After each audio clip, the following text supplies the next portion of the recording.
The world is again on the edge as no breakthrough is visible, with the Iran-US ceasefire set to end in less than 48 hours. While President Donald Trump claims that talks will resume on Tuesday, Tehran is yet to confirm this. Amid this uncertainty, conflicting reports are emerging of when US Vice President Vance and members of his delegation will arrive in Pakistan.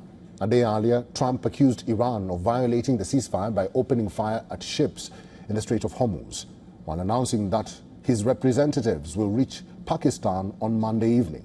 The US president repeated his threat against Iran. He said, and I quote, "We are offering a very fair and reasonable deal, and I hope they take it, because if they don't, the US is going to knock out every single power plant and every single bridge in Iran." And according to the New York Post, the US delegation is likely to reach Pakistan within a few hours. However, other media reports suggest that they are expected to depart the United States on Tuesday. Iran, though, has denied any plans for the talks.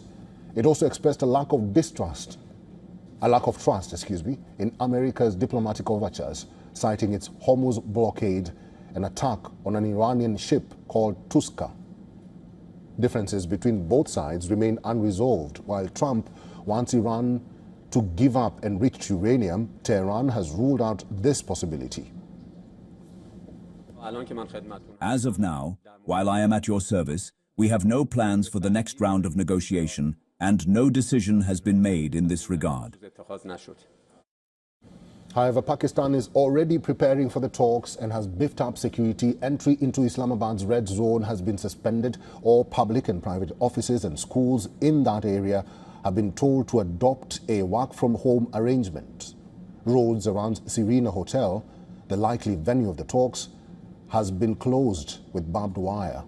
In another development, Pakistan's Interior Minister Mohsin Naqvi met acting American envoy Natalie Baker at the US Embassy in Islamabad to discuss the second round of talks with Iran. He also met Iran's envoy to Pakistan, Reza Amiri Moghadam, to discuss security and logistical arrangements. And according to reports, Pakistani Army Chief Asim Munir spoke to Trump and stressed that US blockade of Iran's ports is a hurdle to the talks. Now, what are the possibilities we are looking at? If the negotiations collapse, a blockade might be in the offing in the Red Sea. While Iran has already shut the Strait of Hormuz, Houthis have threatened to close Bab al-Mandeb, one of the world's most critical shipping choke points. As it handles around 10% of global seaborne oil trade, this strait's potential closure will add to the global energy shock. Now the question remains, is it in America's interest to escalate? According to Tasneem news agency, Tehran may target the pipeline carrying Saudi oil to Yanbu and UAE's oil export terminal at Fujairah if the war resumes again.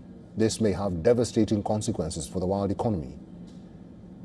Amid this, Joe Kent, who resigned as director of the US National Counterterrorism Center in protest against the Iranian war, advised Trump to follow in ex-President Ronald Reagan's footsteps.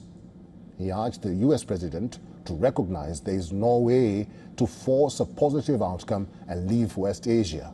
Reagan chose this path back in 1984 by withdrawing US forces from Lebanon after 241 military personnel died in a suicide bombing. Meanwhile, it has now emerged that US Navy is using specialized robotic systems to destroy mines planted in the Strait of Hormuz. And according to reports, the US is using a floating sonar system called AQS-20 to scan seabed for mines and is able to patrol areas up to 100 feet at a time. Besides this, it is also reportedly using underwater drones such as Mk-18, Kingfish, and Knifefish, which can be deployed from small boats to scan for mines. These technologies may help clear Hormuz faster as opposed to the Navy, which is clearing the strategic waterway in a matter of days, as opposed to weeks or months, which traditional methods would require.